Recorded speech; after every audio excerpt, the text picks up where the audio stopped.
Sometimes you get good news. You need to go to happy hour and celebrate with your mates. Sometimes you get really bad news. You need to go with your mates and just down a few pints. This is one of those times.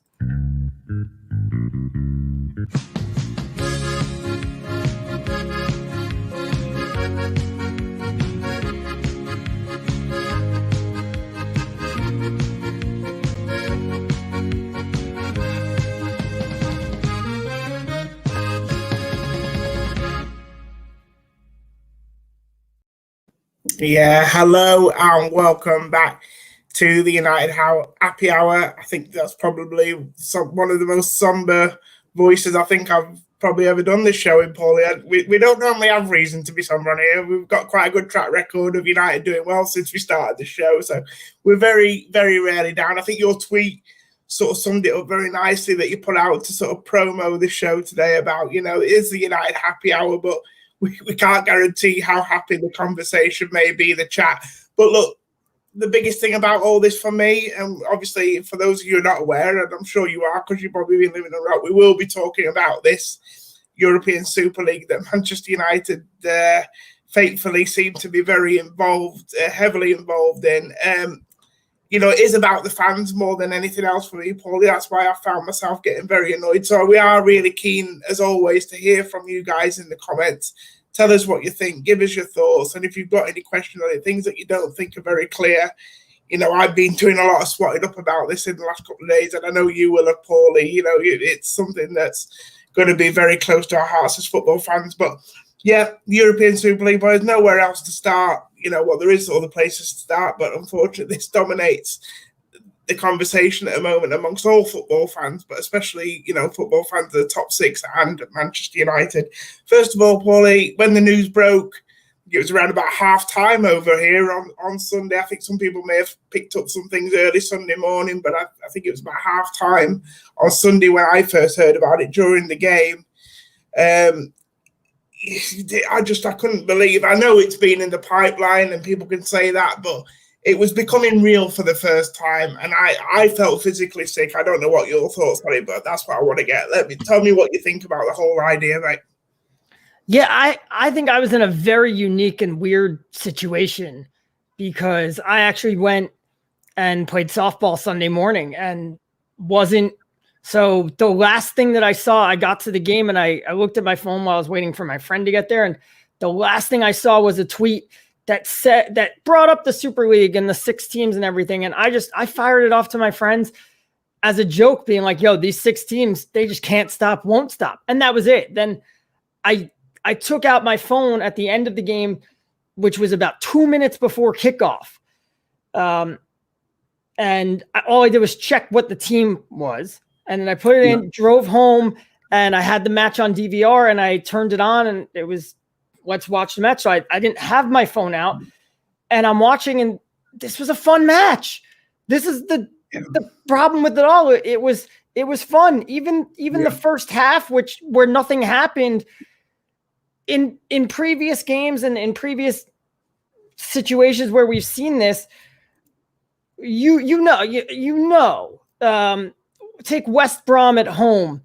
We knew right away the goalkeeper's going to have an amazing day, and this game's going to be, it's going to be frustrating. And West Brom away, even though we got that Bruno goal, you knew this is a block that we just don't have it today, and we aren't going to break them down. And at halftime in a 0-0 match, I was so confident we were going to win this game. I was like, this is going to look like Tottenham last week and Brighton, and we're going to go on and we're going to score a few goals. That even when we conceded right after scoring the first one, I was like, yeah, we'll still be fine. And even in the 75th minute, when, all right, now it's starting to get late, I was like, well, you can't win it late if you score now. Like, we've got time, don't worry. And this was such a Mason Greenwood. All you want to do is, we talked about it last week, is how I wrote about this back in January. I was having this great season, and all you want to do is go and brag about, hey, who saw this coming? Yeah. That I got to the point now where I'm about to pick up my phone and I texted you this. I said, I'm going to go. I haven't logged on to Twitter yet. I just finished the match. I bet you I'm walking into a bunch of people complaining that Donny van de Beek only played 9 minutes rather than 30, or Harry Maguire thing. And that's just not what it was at all. And as soon as I get onto Twitter, and I realized the scope of this thing and how real it was, then you just get this overwhelming sense of, well, what does it matter? Yeah. Because that's to me, and look, it is about, like you said, it is about the fans, but obviously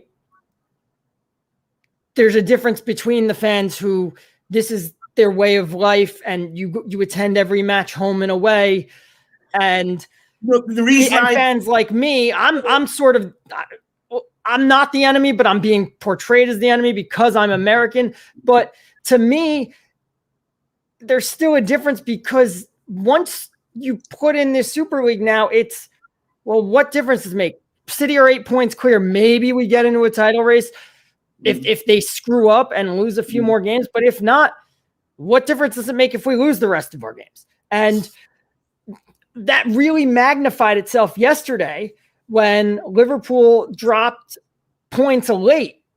Leeds score on a corner with 5 minutes to go, which should have been great. I should be watching and enjoying this as Liverpool are failing to get into the Champions League. And I'm just like, who cares? What difference does it make? They're going to Europe just like we are. Yeah. Pauly, I think the reason I put the emphasis on fans is because I'll tell you what's been the most gut-wrenching thing about all this for me since Sunday was probably fast-forwarding it to Monday morning and waking up that feeling of, I might not have a football club to support soon, because I'll be honest with you, Paul, if something like this went through, this, for me, I would find this very difficult to get behind. And I just want to bring this comment up here, Paul, because obviously everyone's aware, and obviously you're from America yourself, and Alan here, obviously from America himself. As an American, I like the US sports model for MLB, NFL, NBA, NHL teams, and I absolutely despise the proposed Super League idea. And I want to ask you about this point, because for you, obviously, this is something that you've grown up, franchise sport for you, and this idea of no relegation, promotion. I know you have a great understanding of the English game and you have a great respect for it. But, without, taking opinions, sort of making your own opinions, has it been a bit easier for you to swallow, because actually you're used to this kind of way of doing sport anyway over there? No. It really hasn't at all. It's been almost more difficult because, like Alan said, I like the U.S. sports model, and I do-ish, kind of. Yeah. I think some of these leagues have flaws. The NFL, things have really changed in the last 10 to 15 years, both in terms of football and in terms of American sports. Teams have now realized if you ain't the best, it's better to be the worst than to be in the middle. And in the NFL, you now have a lot of fan bases who root for their teams to lose so that they could get a better draft pick. And they spent half a season doing that. I don't think that's good for the sport. The NBA has become this thing where that the players are going and forming super teams. And if you're not one of those teams, you're rooting for your team to lose. And the teams openly try to lose games. And I don't think that's good for the sport. I don't watch the NBA anymore because it's so disinteresting to me, because if you don't have LeBron James or the Steph Currys and those players, you have no chance. It has become the best team with the best players are going to win. And in baseball, it's equally as in baseball, at least the playoffs are very selective. They're expanding it now, and I don't like that. But there's a lot of teams in baseball that don't try to win because they don't have the players, and that's a problem too. I didn't watch the Mets last season because they stunk, and it's just, well, what's the point? There's no consequence to stinking. Yeah. The NHL is only slightly different. I am a hockey fan, but the NHL, at least the NBA regular season doesn't matter, and players don't even try, and that's a problem. And the NHL is at least different because there's this element of, if you do get to the dance, anything can happen, and that's because you have goalies who can stand on their head, and the best player doesn't always win. They're winning a little bit more often recently, but these days they're not. And my fear is that football will just become the NBA now. They're going to try to consolidate all the talent into this Super League. Yeah. And then if you're not the best team right now, what happens? What difference does it make? I mean, imagine being in the Bundesliga, but not having to finish in the top 4, because imagine being Borussia Dortmund right now, but you don't even have to finish in the top 4 because you're automatically going to the Champions League. I know that the German clubs didn't say, but imagine that's what the feeling is if you're not winning, what difference does it make now? And I know what you say, but look, I just want to look. I know we have some very intelligent viewers and things like that, so they're more than aware of what's going on here, Pauly. But let's try and make sense of the theory behind where this is coming from, because this is something it might help me a little bit get my head around it. First of all, let's start off by saying this is not something that's just been born overnight. I think there's something been brewing for a long time here. I think they talked about this a couple of months ago and we almost just dismissed it and it sort of went away again. But even further we back... did, but we also said this is inevitable. Yeah. But I think what we have to look at here, Pauly, is that it's, people talk about the timing of it with obviously being in a pandemic at the moment, but that is a very issue why I think it's almost been sort of accelerated. These clubs have lost extortionate amounts of money, and all they're really interested in at the moment is offsetting their losses, aren't they, Pauly? And then obviously moving forward, making a profit. But this is what the issue is, isn't it? This is all about money and greed. Yeah, that's really what it comes down to, and is the crux of the matter. That's really what really makes it hit hard and makes it more difficult to imagine if Borussia Dortmund and Ajax and even Leicester and Roma, if it was clubs like that came out and said, we need to do something and form this league because that's going to save us. That's a lot easier to handle than the richest of the rich clubs are forming this league because they just want more of the money. And that's it's literally about how I can, at the end of the year after taxes, I look at all the money that I brought in and put in my pocket, and it's 100 million pounds. And I go, it would be nicer if I brought in 325 million pounds. Yeah. 100 million pounds suddenly isn't enough for me. Like, if you gave me 100 million pounds right now, I'd never work another day in my life. And would I be able to buy? Look, I could waste my money on a yacht and everything, and eventually the upkeep and all the costs would kill me because I'm not bringing in any more money, but I would be able to live a damn good lifestyle without working another day in my life. These guys, they're bringing in 100 million every year, and suddenly that's not enough. Yeah. How? This is what I asked Pauly. I asked, what can they physically want more than what they have already, the lifestyle, the life, the money they have? What do they need it for, Pauly? I mean, are we talking about somebody here who's looking to sort of monopolize the whole game? So they have a point where they own majority of the big clubs in Europe and they become the king. I mean, where does it stop? It's almost as if these people are trying to get to sort of godlike figures, Pauly, where they have total control of the game and everybody works underneath them. And look, as bad as this may seem, to some extent, I see where these clubs are coming from, Pauly.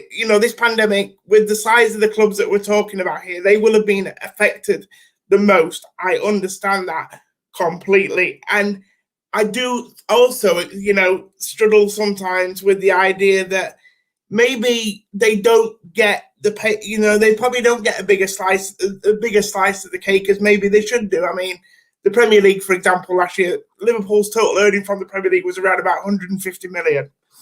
Norwich, who finished bottom of the league last season, made 97 million. So the actual gap there is not too huge, Pauly. And I do understand sometimes when these big clubs say, well, we generate the interest in this league, so therefore we probably should get as big a slice of the cake. But this is not the way to go about it. And I think, we'll talk a bit more in a while, Pauly, about obviously, I think the last 24 hours has probably been a little bit more encouraging from what we're hearing. But, if you want to have a fairer crack of the whip, a bigger piece of the cake, there has to be a better way of going about this. And it's not just the theory of it, Pauly. It's how these owners have gone about it. It doesn't look like they've briefed their staff. You know, managers are getting put up in front. They did it in complete secrecy. Yeah. And if you have to do it in complete secrecy, then that means you're not looking out for the best interests of anything. And there's nothing you could say that will convince anyone otherwise. You're only looking out for your own pocket. But what you said there is you're onto something in that, yes, they are what drives attention to the league, etc. Yeah. And they want a bigger share of the pie.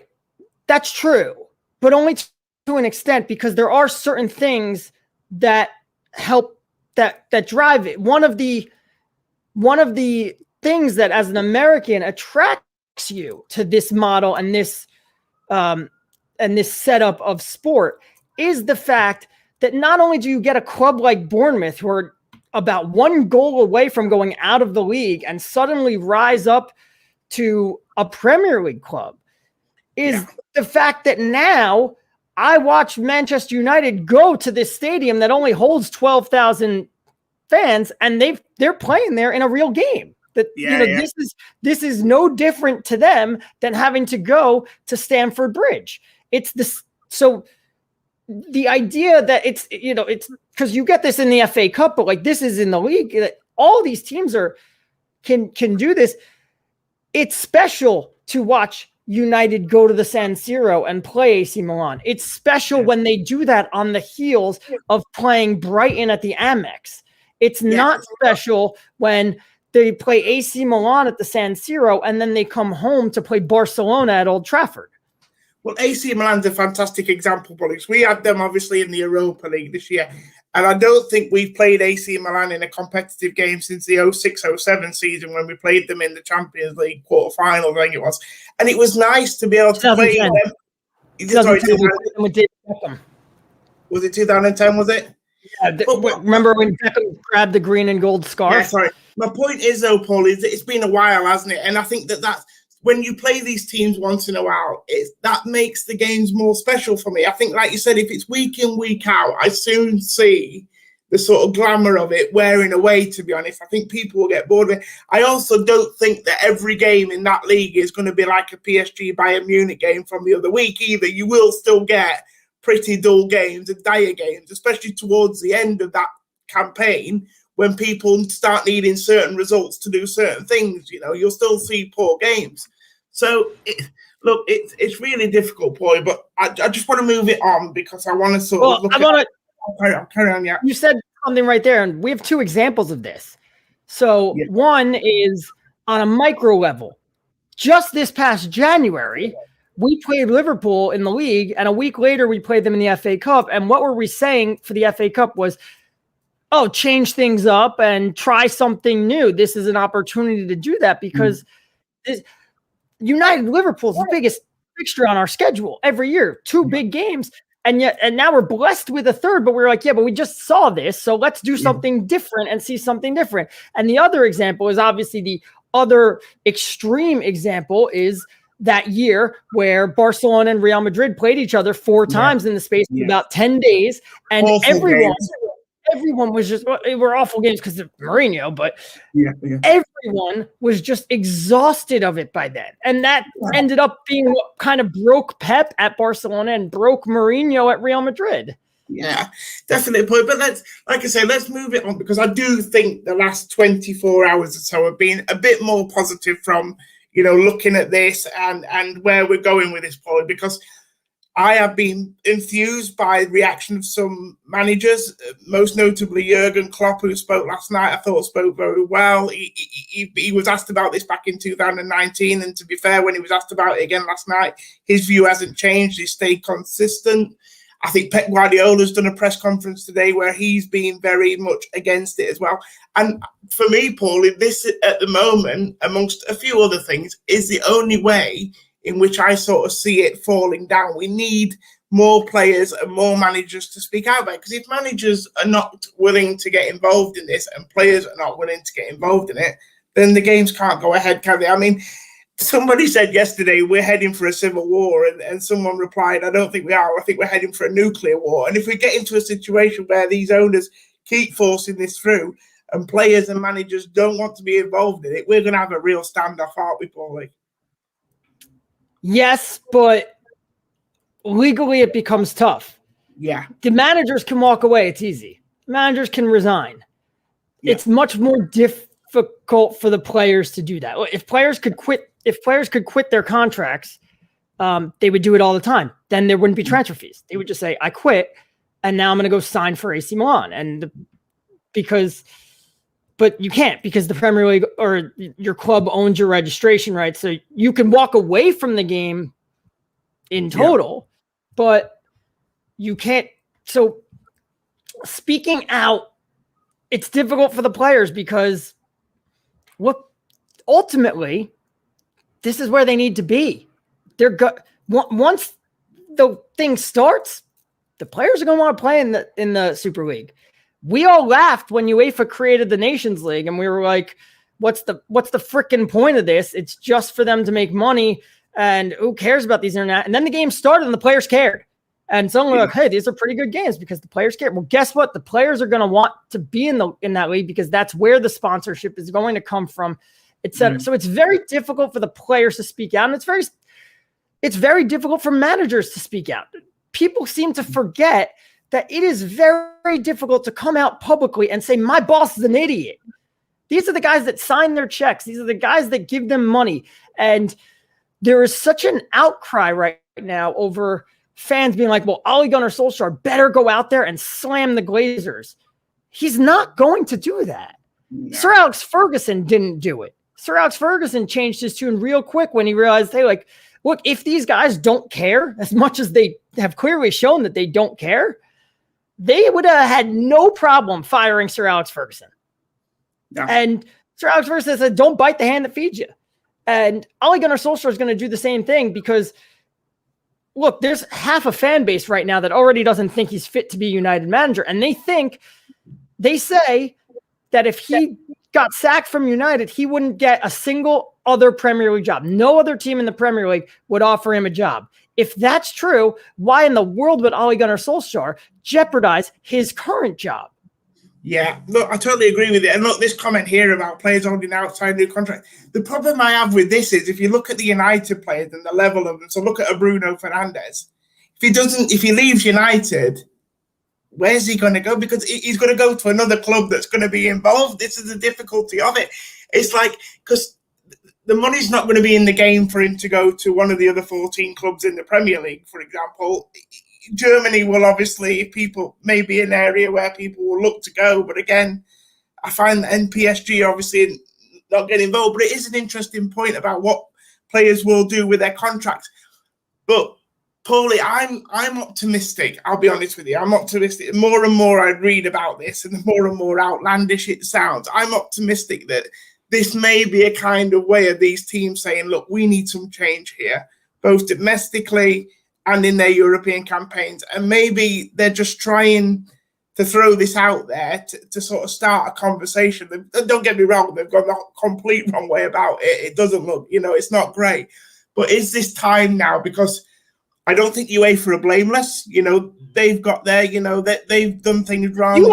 You almost might think that UEFA are behind this because of the great PR that they're getting from this. Yeah. UEFA are just the bad guys too, and now suddenly everybody's champion it. I don't even know how to say a word anymore. I can't. It's a competition. Everybody's singing their praises. Yeah, and it's a competition that needs improving, Pauly. And it's funny because did you see the reforms that they proposed? There is a lot of similarities. Well, we already knew about these reforms because, and someone else pointed out that this happens every time we're up for renegotiation. Yeah. In that, for what was it? At first it was we don't get enough matches in the European Cup, so they created the Champions League with a group stage. Then it's too difficult to qualify for the Champions League, so they let non-winners in. Then they extended it, and then the big boys said, well, not enough of our teams are so they went from the top two plus 2 more qualifiers to now the top 3, and only 4th place had to qualify, and you only had to go through 1 qualification round. And then it went to all 4 teams get in. And now it was about to go to 10 games. There's always, every time we come up for negotiations, they're always saying something, we want more, we want more, we want more. I don't know if the competition needed to be revamped. Maybe the only thing I would say in terms of the competition needing to be revamped is the way that they did the qualification was that last round you had good teams playing good teams, and that paved the door for some bad teams to come in, and that dilutes the group stage. And they did that because the little guys wanted more power, and that's the danger to the other system. In the FIFA and UEFA system is every country 1 vote. And that's how Sepp Blatter has all of his power. He doesn't care about Germany. He doesn't care about England. It's if I can get the hundreds of tiny nations, the Luxembourgs, and CONCACAF has 52 freaking countries in it, and the only ones that matter are the US, Mexico, and Costa Rica. And it's like, but if I can get the other 49 on board, I have so much more power. Probably it's really interesting there, because I look at the Premier League, for example. So let's take it to the Premier League. 20 clubs in the Premier League. Now, you could argue, Pauly, that there will be a situation where a lot of the way that this league is shaped suits the lesser team, because we have the top 6 will have an agenda. I think probably that when we were, like, for example, when we were voting on substitutes at the start of the season, Pauly, I think the top 6 wanted 5, partly because they wanted to protect their assets, but also they had deeper squads, so more substitutes gives them a more chance to win. But we're not going to talk too much about subs because we've done that. But the 14 below felt that was going to, obviously, they haven't got the squad or the quality to do that, so they voted for 3. And when it comes to a voting system like that, those bottom 14 will usually get their way, Pauly, because they're going to outvote the top 6. So, again, you can sympathise there a little bit with the top 6. When it comes to voting in the Premier League, not a lot goes their way, if you know what I mean. But that is balanced out by the fact that they're very rich, and I haven't got any sympathy for them. But, you're looking at a rules of a competition here where everything is voted on. It should really always balance. It should always tilt in the favour of those lesser 14 clubs within the league, really, shouldn't it? Yeah, well, that's because we've now created 6 clubs out of this. 12 years ago, there were 4. You had United, Liverpool, Arsenal, Chelsea. Tottenham and Everton were perennially the teams that were like, we might crack the top 4 this year, and then they'd finish 5th and 6th.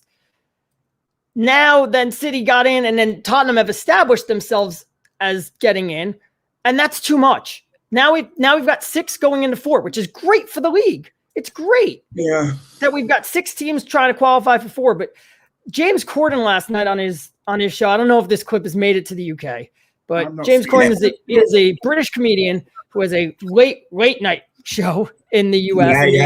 We know. Yeah, I know about that. He said, I'm going to talk about something. He goes in here that he goes, I would say precisely 0 of my audience cares. And he went on this impassioned speech about the Super League and how about football as we know it is just going to die. And he's like, I don't want to be hyperbolic. He's like, I genuinely believe this. Yeah, I do as well. Because it comes down to one simple thing. Like when you just brought up is with the Premier League and the 14 versus the 6. Because if we're talking about sport, 14 teams have an interest in sport. 6 teams only have interest in money. And what it comes down to is simply this. Leicester won the league and showed that anybody can do it. And that's no good for them. And that's the problem. That's the problem that I have with the Super League is look, the Premier League was designed by people, United, Liverpool, Arsenal, Tottenham, Everton were in there because they looked at the NFL and they saw the NFL was about to become huge. And they wanted that. They said, no reason we can't do that in England. How do we do it? They came to America. They met with NFL owners and said, how do we do this? And they created something that opened itself up to it wasn't something that right away created a monopoly. It opened itself up to that down the line. United were the team that took advantage of that. They got good at the right time and they had the marketing people at the right time. And Liverpool didn't, but they hung around because of their history. But remember who was the big team that United were dealing with early in the Premier League days? Newcastle. Yeah. And Arsenal then came around at the exact perfect time for them. They came around when high-speed internet was becoming a thing, and suddenly you can beam this thing all over the world, and everybody could pull up clips and see Thierry Henry and play some beautiful football, and you could watch a United-Arsenal match, which was a battle back then. And right when satellite TV was taking off, then Jose Mourinho got involved, and you got that, and Liverpool became good again, and everybody knew Liverpool because of the history, and suddenly you've created something, and you had those 4 clubs, and that's when it took off. But look, I enjoyed the Premier League back then, but I'm a United fan and we were winning. A lot of other fans did too, even though there was nothing outside the top 4. There were a lot of teams that were just there that didn't have to worry about relegation and had no chance of getting into the top 4. The Europa League, even for the teams that finished 5th or 6th, was still seen as a distraction and something you didn't want to take part in. Remember, there was you got a team into the UEFA Cup because of their fair play rankings. So like the 11th place team in the Premier League would routinely make it in the UEFA Cup. You had that Intertoto Cup, and none of these things were things that people wanted to play in. Now the Europa League is taken seriously, and you have 6 teams vying for 4 spots plus a 7th and this year an 8th. That's right in there. This is riveting, but that's no good for these guys. Once Leicester City won and showed, hey, not only could this happen, but you could stick around here, it became no good. We can't have that anymore. And Pep said it. Sorry, Pauly. I just want to say, Paul, the issue is in 2005, the Glazers come in with Alex Ferguson, who was perennial, not only top 4, top 2, Pauly, and they just thought it was their God-given right to be in the Champions League every year. And they've realised, obviously, since Alex Ferguson has left, they realised what a manager he was and the way that he would manage to sort of get United constantly within the top 2, top 4 of the Premier League, even though some of the players stunk the place out. They've realised since then that it's not your God-given right to be in it every year, and that is what they can't handle. They can't handle. We all hear about their numbers, Pauly, and the difference that it makes to the money that they receive if they don't get in the top 4 every season. The sponsorships, they reduce the money that they pay to the club, and they cannot handle that. And this is another reason why they're looking at going into this, aren't they? Yeah, what I'm about to say, I hope people don't take it the wrong way. Everybody wants to light the Glazers on fire, and rightfully. But it's not if the Glazers weren't, it's not the Glazers. If the Glazers weren't there would just be new Glazers, whether it was in 2005, in 2006, in 2007, in 2011. At some point, new Glazers would have come in. You look at the league. The Liverpool were bought by Americans, and it was a disaster, and they almost lost their club, but new American investors stepped in. Arsenal were bought by American investors. Burnley were just bought by American investors. Swansea are basically owned by American investors. The Aston Villa are owned by American investors. New investors would have came in, and they want that God-given right to the Champions League. And it was one thing when it's just you're competing with Chelsea and City and you go, oh, Tottenham, they're cute, but they're going to die out in 5 years. But when that team that Leicester comes in and all of a sudden shows you anybody can do it, and then last year they threatened to do it again and only collapsed at the very end. And this year they're threatening to do it again. But not only that, they've brought a friend in West Ham. That it's one thing to say 6 goes into 4, doesn't really go into 4, but 7, 8, that you can't have that. And they have always wanted. I took a class in uni. So this is 10, 11 years ago at this point, that it was I think it was called Sport and American Society or something, but it was my professor was an Englishman, and we talked. And at one point, we were talking about the difference in the leagues, and he was like, "Look, if you're an owner, which would you rather? Would you rather this closed league where you don't have to fear repercussions, or would you rather this open league, which is better for sporting competitiveness? It's better for entertainment. It's bad for your investment, though." And he said it 10, 11 years ago. He's, because at the time Liverpool were being bought by Hicks and Gillette and everything, and he said they are going to push to change the European system into a closed league because they've realized how much money is here, but they want to minimize the risk. That's what investors do. They buy into something and then they want to minimize risk to bring in their investment. Pauly, I totally get why they personally, from their point of view, have done this. I said at the top of the show, they've lost a lot of money during this pandemic. It's all about money. The money that they lost, though, is peanuts. Look, Barcelona, Real Madrid, and Juventus. Those three teams I get. You got Perez out there basically last night in the most hilarious interview ever given, basically saying, we need this league to try to champion the line of we need this league to save football and give the money to us and we'll distribute it out. No. Real Madrid, Barcelona especially, but Real Madrid, Barcelona, Juventus, they need this money to save themselves.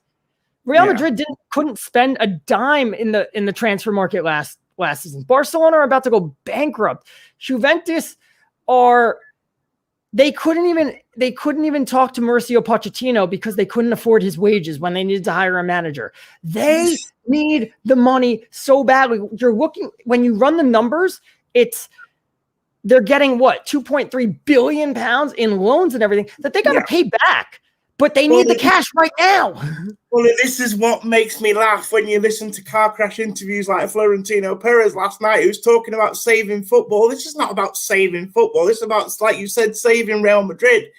Clubs like them need saving for themselves. But the issue I have with all of this, Pauly, and even with Manchester United, like Gary Neville said on Super Sunday, these football clubs are built on a history, and that has to mean something, Pauly. And when we look at the life of this football club, whenever that ends in hopefully hundreds and thousands, who knows when this football club will die, we'll hopefully look back on this period that the Glazers own the club whenever they do decide to go, that it was almost like a blink of an eye in the club's history, and they can't ignore what has gone before them, Pauly. Everything about this club has always been built on competition, Pauly, coming back from the depths of despair, even from the start and the making of the club, the workers in the local area, the way that it was built, everything, this club's been relegated. This club was relegated in the 70s. It came back up. It's what it's all about. It's a part of its history. This winning, the feeling of success, the feeling of failure, it all contributes to a history. And in clubs like Manchester United and Liverpool, their history, it's paramount. And it's almost as if they are just chucking the history away for a dime, aren't they?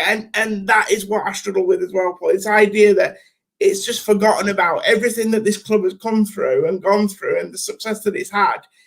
It doesn't matter anymore. And that I struggle with that for people who have only got this club on a temporary basis. They're not going to be here forever. Nothing lasts forever. So I have a real issue with them thinking that they can come in and just take it. And some of these other clubs, look at Manchester City, Pauly. Manchester City wouldn't have been even considered for a competition like this if it had come around about the same time as the Premier League. Who decides? Well, we know how they decide who's in this. It's the ones who are financially the most powerful. But there's so many clubs that are in this, Pauly, that aren't acting like big clubs, that have acted like small clubs. And I don't understand why they feel they have this God-given right to be there. And that's, I really struggle with that. Because you're not speaking the same language as them. These guys are money people, they're investors, they're businessmen, and this is the way of the world. Whether you like it or not, or I like it or not, and I don't like it, but this is throughout history. Powerful men rise on the backs of work of others and then strive to retain their power. That's the most important thing for a powerful man is to retain his power. That's the biggest thing he cares about. And they understand they understood the investment opportunity they had. They saw all that blood, sweat, and tears and the history that built these clubs to where it was. And they said, that is how we're going to make our money. And we come in, and no, they don't care about the history. To you or me, it should. But when we look, and I'm trying to read the comments, guys, they are good. There's a great comment. Yeah, thank you for your interaction, guys. Yeah, thank you. On them all, but it's not so much this comment about when Perez said about making matches shorter, but when Perez they have said a bunch of things about younger fans. Now, the things they have said have been laughably incorrect, but this is what I talk about is what I've been saying is the Premier League was built, like I said, they wanted the NFL, and those guys set it up and cashed out. And now the next generation is coming in, and they want to take it to the next level. They want the NFL also. They also want the NBA. That's what they're going to. And you look at the NBA these days, the team isn't important anymore. It's all about the players. The NBA is a players' league, and the fans follow the players. There's more LeBron James fans out there than there are Cavaliers fans or Heat fans they're now Laker fans, but they're not. When LeBron leaves the Lakers, they'll find a new player and they'll support him. The Brooklyn Nets they've been a tiny team for years and years and years. No one cares about them. This year they got a bunch of really good players, and it's been talked about in New York on the radio shows that the Brooklyn Nets are a bigger story nationally than they are in New York, because in New York, still people just don't care. There aren't any Nets fans, but around the country, there are plenty of Kevin Durant fans and Kyrie Irving fans who watch the Brooklyn Nets. And that's what these guys are striving for, is when you put on a match and you see Manchester United and Real Madrid, there's name recognition there, and that will get you to watch. But really, they're going to push for some sort of salary cap. And that salary cap is going to limit the spending, which is how Arsenal and AC Milan are going to be able to compete with Manchester City. And you're just going to divide up with a salary cap. The players aren't going to be able to move freely because nobody's offering you more money. And I want to ask you about this. Sorry, but I want to ask you about this in terms of, do you see a system, Pauly, a draft system coming into play here? Do you see these clubs who are in this Super League? You know more about how a draft system works than I do, Pauly, but it's been one question I've had on my mind in terms of, do you see them getting to a point where these players all run out of contracts or they rip the contracts up and we have this pool of players and these teams will just pluck and you will end up having these 10 to 20 teams who are made up of like all-star teams, if you know what I mean. You do it on a draft base. I mean, if they can bring up this idea, which is very Americanized, why can there not be that, that you'd have to centralize the academies. You'd basically have to say, like, United can't have an academy anymore, and we're going to have an English academy, and then you could draft. Could they do that? Because I don't know the laws in Europe, but I imagine they cannot. I would think that's definitely in violation of some law out there. But this all goes back to what I said before. It's what Pep said, and James Corden said it last night before Pep, it's just they got mad that Leicester City won. And they're trying to prevent that from happening again. And it's not sport if you're just saying that only we can win. They got mad at a lot of things. They got mad that Leicester won. They got mad that on the backs of their success, because look, that's what rich people do. They get rich on the back of other people's work, but they cannot stand if someone makes money on the back of their work. On the back of these people's work and their success, that TV money has flown in, and suddenly every team in the league is financially solvent. So suddenly, now, when you want Harry Maguire or Declan Rice, Leicester and West Ham get to say, you got to pay us a ton of money for that. They don't want that. They want to go because they don't want to spend $100 million just to sign a player who they're now going to have to pay $100 million over the next 5 years. So if you go into the Super League, that's going to kill the rest of the leagues. Whether, those leagues are still going to exist, but the amount of money coming into those leagues isn't going to be as much. So suddenly, when you have a Declan Rice and Manchester United come calling and they say, we'll give you 30 million, that 30 million is going to mean a lot to West Ham. That's what they're trying to, that's the other aspect of this is get that market back down because the market is super inflated. And there's so much wrong with this, whether it's about the greed and it's about the lack of competition. And that's really I've been dealing with greedy owners my entire life. And I've never once said that the Glazers aren't greedy assholes but whatever. I could live with them owning United as long as they were still spending money on the club, and they weren't spending money on Old Trafford and on the upkeep, and that bothered me. But the idea that they were too cheap to go out there and sign players was ridiculous because they've spent more money than everybody else besides Manchester City there. I could live with that. It's that I can't live with the lack of competition when you watch Liverpool drop points and you're just, who cares? And Pauly, you talk about Leicester there. For me, there's never been a bigger divide between football clubs and fans. You said there that they saw the Leicester success as a disaster. I'm a Manchester United fan, but I'm also a football fan, Pauly, and I saw that as one of the greatest stories. The Premier League was built on that. That made the Premier League so much more popular at a time where it was kind of lagging because the league kind of stunk for a few years. And Real Madrid were starting to dominate Europe. And that was a monumental thing, especially when you look at Bayern Munich dominating Germany and PSG dominating France. And it looked like you had this top four. The Premier League has never really been that open. There's always been two teams or three, but it goes in cycles. At the beginning, it was United and Newcastle, and Blackburn kind of snuck in there. And then Newcastle and Blackburn faded away, and Arsenal came around. You had United and Arsenal. And then Chelsea came in. You had United, Chelsea, Arsenal, and Arsenal fell off. And you had United and Chelsea, and then City came up. And then after that, it was Chelsea and City, but there were a few years in there that stunk. And now you have Liverpool and City. The Bundesliga is going to go back to this when this was my big takeaway from watching those Bayern PSG matches was once Robert Lewandowski retires, the Bundesliga becomes wide open again. And Bayern will be good and they're going to win, but they're not going to walk to the title the way they do every year. There are going to be some other teams that win.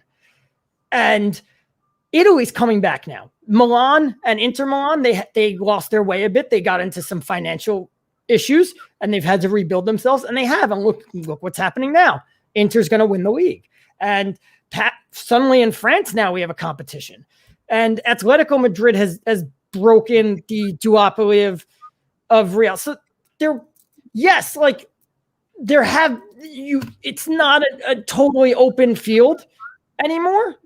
But the fact that Leicester did it just show that was huge. And that's what makes the league so special, because where else have we seen that? All right, maybe sometimes we see it in baseball. A team that was really bad one year becomes good the next year and they go on and win, but then they drop out again. But that's also because they get drafts, they get draft picks, there's so many things that help you when you're at the bottom to try to become good, and there's no fear of losing that. You can't do that in football. But the idea that Leicester went from a team that needed to win 7 out of their last 9 matches to stay in the league to winning the whole thing the next year just showed, like James Corden said, it gave every single fan hope that any year, maybe. Yeah, exactly.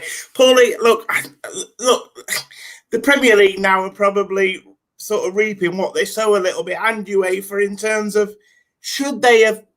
they're probably realising now what the way that they should have they should have monitored and been regulated better the people that they allowed to come into the English game. So look, I don't want to put the blame on anybody here, but you can go back to Blackburn. You know, they had a very wealthy owner that come in that helped them win the league. That sort of lasted for a year, went away. Look what's happened to Blackburn. They ended up struggling there for in and have been in the Championship for a number of years now and not being able to get back up. But let's more important than that, we've seen people like Abramovich being allowed to come into the league, people like the Glazers being able to do a leverage buyout, Pauly, buying the club basically on loans and things like that. Then there was Manchester City, where that's when we started getting state money buying clubs. You know what I mean? We were getting countries buying clubs, not just obviously rich businesses. And it's kind of got a little bit out of hand now, but it's sort of these people that they allowed to come into their league years ago have sort of come round and bitten them now, and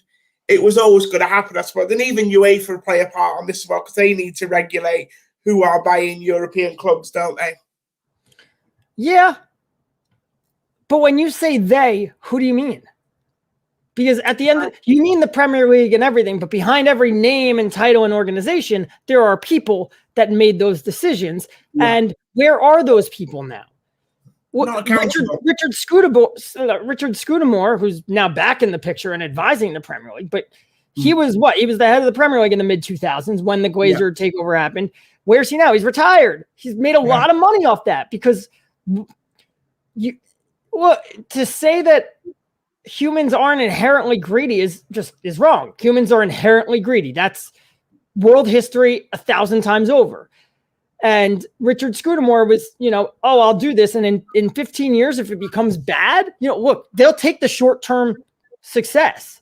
Take that short-term success, and then I leave, and it's somebody else's problem.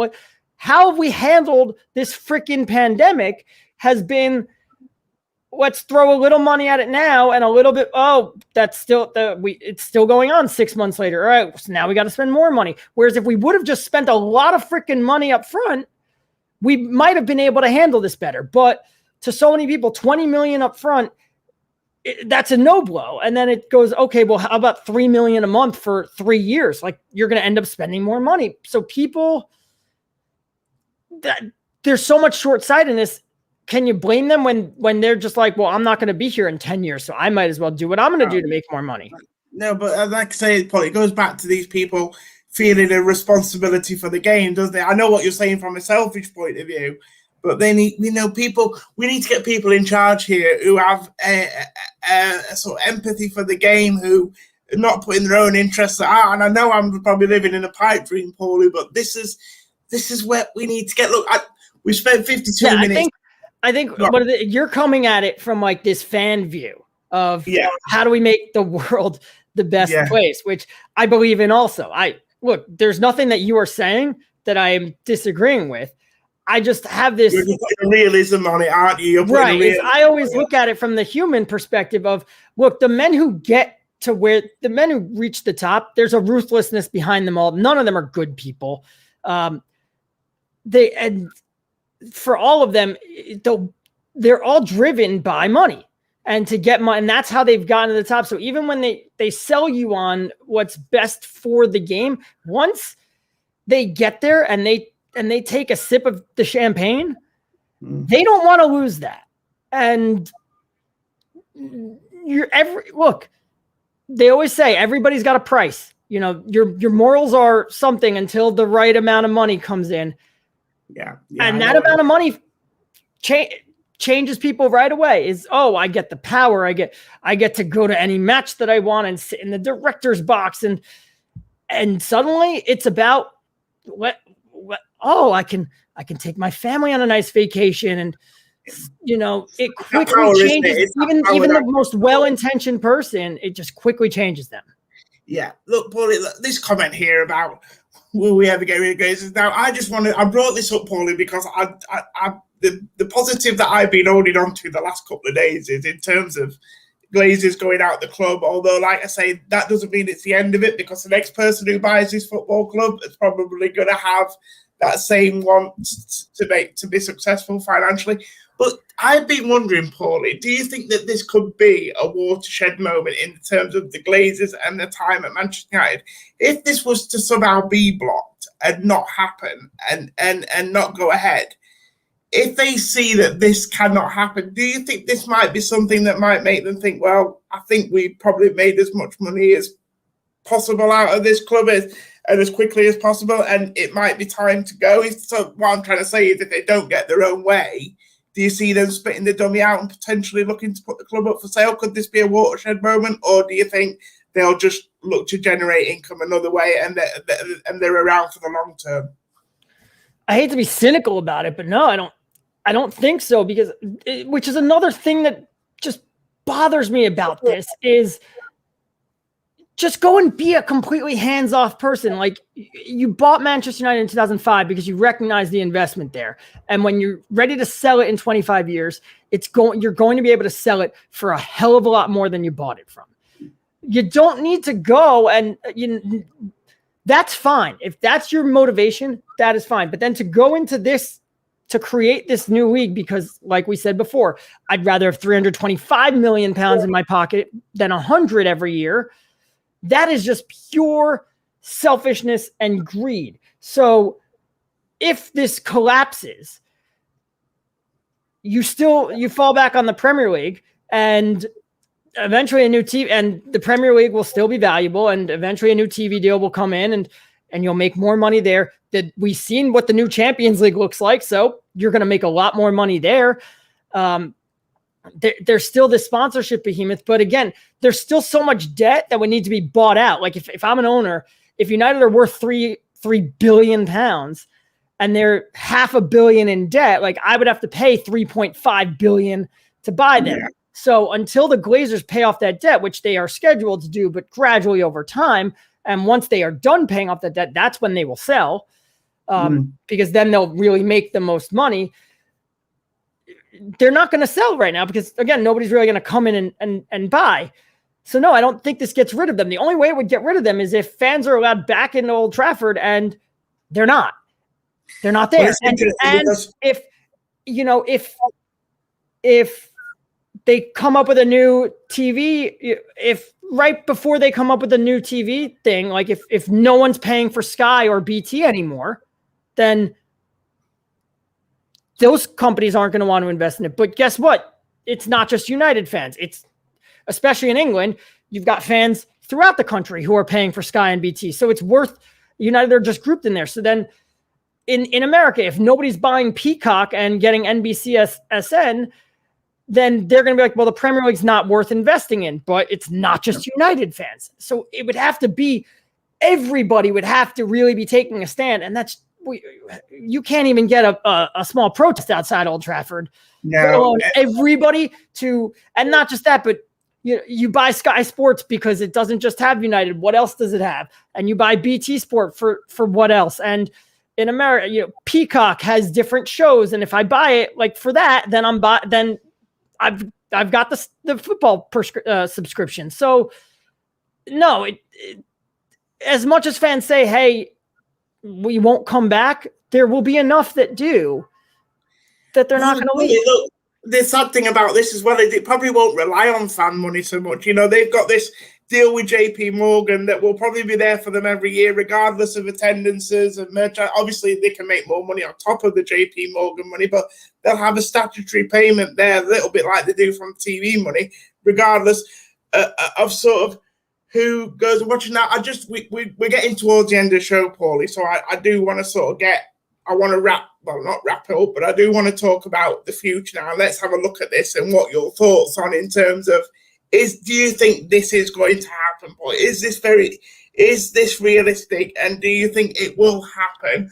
And what are we going to have to go through? What sort of pain are we going to have to go through between now and it happening before it does? I mean, it's going to obviously be settled in courts, I think, things like that. If it carries on going this way, we might see players striking, managers resigning. It's going to get very, very messy. So first of all, what do you see happening now in the next few weeks of the season? And do you actually think it will happen or not? I think at best we get tied up in courts and everything, and it can't happen next year. Yeah. I think ultimately one of two things are going to happen is we will have a Super League And the teams will remain in the Premier League because as much as they threaten, they're not getting rid of those teams. Otherwise, their product is useless. And they'll be playing in the Super League. And the pain there will be, what if City are 11 points clear? Then what difference does it make for any of the other matches? And best case scenario is we don't get a Super League, we just get a new Champions League. And the compromise that they do there is instead of starting in 23-24, they start in 22-23, which is better, but still bad. Yeah, I think there's conversations to be had with the UEFA. I'm not saying that these are, UEFA have got endless amounts of cash, far from it, but I do think that there is scope to have a conversation. I remember the project Big Picture that they tried to force through, Pauly, after sort of during, which was also a byproduct of the Glazers with shady accounting. That's the thing, is the accounting behind this is not exactly rock solid. No, it's, and I mean, obviously you're better to speak about that. I won't get a conversation about money and figures with you, because I don't know enough. But all I do know is that, this sport for me, Pauly, will always be based on, first of all, something that has a set of rules that everyone follows, but also a competitive nature that allows you to be successful, but also means you can fail as well. And from that is how you learn and you develop, and you create a history that we can all look back on now, that makes us proud to be associated with the club that we are associated with. We support this club because we're proud of the success that it's had. Even people who you can accuse them of being glory hunters, and people, you just support Manchester United because of being successful. It's a reason why they support the club, and that's their own personal reason. And whatever your reason is for being close to this club, it may be passed down from families, things like that. It's got to mean something to you. And I think if it's a competition that doesn't have any repercussions for success or failure, it's something that I can't get buzzed about and get excited about, because we talk about it every week, Pauly. It's that fear of, we might lose this, and what happens if we lose this and we don't win, and it kind of buzzes you in a weird sort of way. But you wouldn't just not get that with this new format, would you? No, and that's what killed everything. Is that game against Burnley was fun. When was the last time we've said that? Is a match against Burnley? That's the first time we beat Burnley at home since 2015, and there's so much to like about this team right now. Mason Greenwood is coming alive. Paul Pogba's playing ridiculous. Bruno's playing ridiculous. Cavani's coming back into form. This team loves being with each other, and they love playing with each other, and that translates through the TV screen. There is so much to get excited about right now. We've got the same number of points that we did last year with 6 more games to play. As long as we draw one more game, there's progress. Now the thing is, maybe we won't care the rest of the season, and we might only draw one more game. But there was so much to be excited about, and this just kills it, because now it's, we beat Burnley, cool. Well, we're gonna play Leeds next week. All right. Well, one thing I'll say, Pauly, is at least I wasn't looking on Twitter and seeing people talking about Ollie and whether he's up to the job or whether these players are good enough. I suppose that was sort of refreshing. But I'd rather that. Look, you don't know what you got till it's gone. Exactly, and you be careful what you wish for. I mean, we spent every week moaning on this show, haven't we, Pauly, about, why are you criticising the manager when you're getting results, and moaning about what people have got to tweet. We've even brought tweets up on the screen that you've collected throughout a week, Pauly. I wish we were doing that today and not having this conversation. So, look, it is what it is. But look, we haven't got time to go. We've kind of only scratched the surface with this. I'll just come to you quickly. Is there anything else you want to add on this, Pauly, before we wrap up? It just sucks. Yeah, exactly. Yeah, I mean, there's not a lot else to say. I mean, I'm sure this is going to be a conversation that we'll have again in the future on the show. Thank you so much for everybody who has been involved in the show. Stick with the football club. Do remember that this is really down to the owners of these clubs. Don't take your frustrations out on players. Don't take your frustrations out on the manager. These guys at the moment, until they're briefed properly, are pretty much powerless. And that's the sad thing about it as well. Nobody's willing to put a face on this, and it's making it very, very difficult for everyone. But right now, we still have Manchester United, and we have to be grateful for that. But this is something that's got a lot of legs yet, and hopefully, the only thing I can hope is that it's resolved and we can get back to loving this great club and just this competition being forgot about. And it's I don't know. Again, I'm living in an unreal world, probably, Pauly, but I'm certainly waffling. So let's wrap it up there. Thanks as always for joining me, Pauly. Like I say, thank you to everyone who's got involved. Will we be back on Thursday this week, Pauly? We haven't got a game. We've got a free week. United have got a free week. We haven't I was worried. On Friday, I was like, what am I going to do next week? We want a midweek match. No, exactly. So, look, we'll be on Twitter anyway. You guys follow us on there. Keep in touch with us. Look out for the tweets. If we have got a show out on Thursday, Pauly will be tweeting out there. And we'll either see you on Thursday or we'll see you next week for the next United Happy Hour. Until then, guys, take care and look after